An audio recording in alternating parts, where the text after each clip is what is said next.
এই যে বাপের বাড়ি থেকে হলুদ মরিচ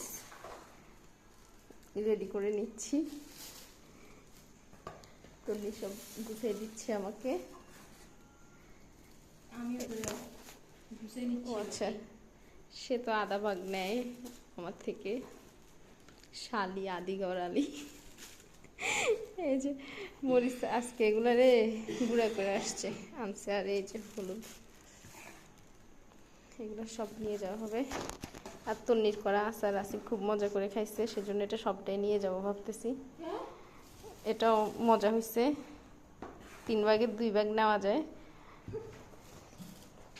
ওখানে আমরা কয়জন খাবো তুই চিন্তা কর, আর তুই এখানে একা একজন। আম্মুর কোনো আচার খায় না, আর ওখানে আমরা 3 জন মানুষ আছি, তুই গেলে 4 জন হবে। এটা হচ্ছে আমসত্ত্ব,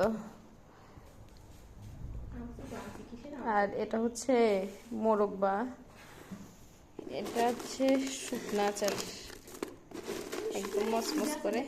ও আচ্ছা, অন্য আচারগুলো আছে কিন্তু এগুলোও আমাকে নিবে না, দিবে না এখন।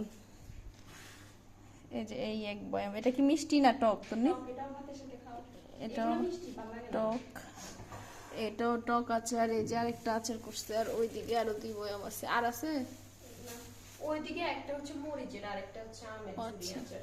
তোর মরিচের আচার তো আমাকে দেশ নাই, নিয়ে যাস না একবারে। এগুলা এখন এখান থেকেও আমি একটু একটু নিব সব জায়গা থেকে।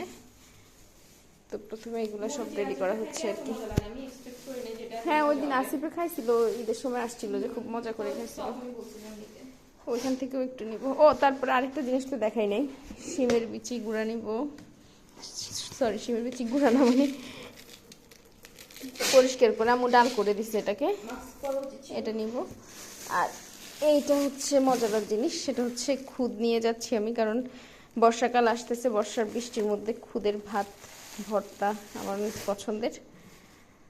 আমার বাসায় খুব একটা কেউ পছন্দ করে না, আসিফও খুব বেশি পছন্দ করে না, বাট আমার খুব ভাল লাগে খুদের ভাত, ওই যে বাওয়া ভাত যেটা বলে করলে। তো এই তো এগুলো সব এখন রেডি করা হচ্ছে, কারণ কালকে সকালেই আবার আমি বের হয়ে যাব।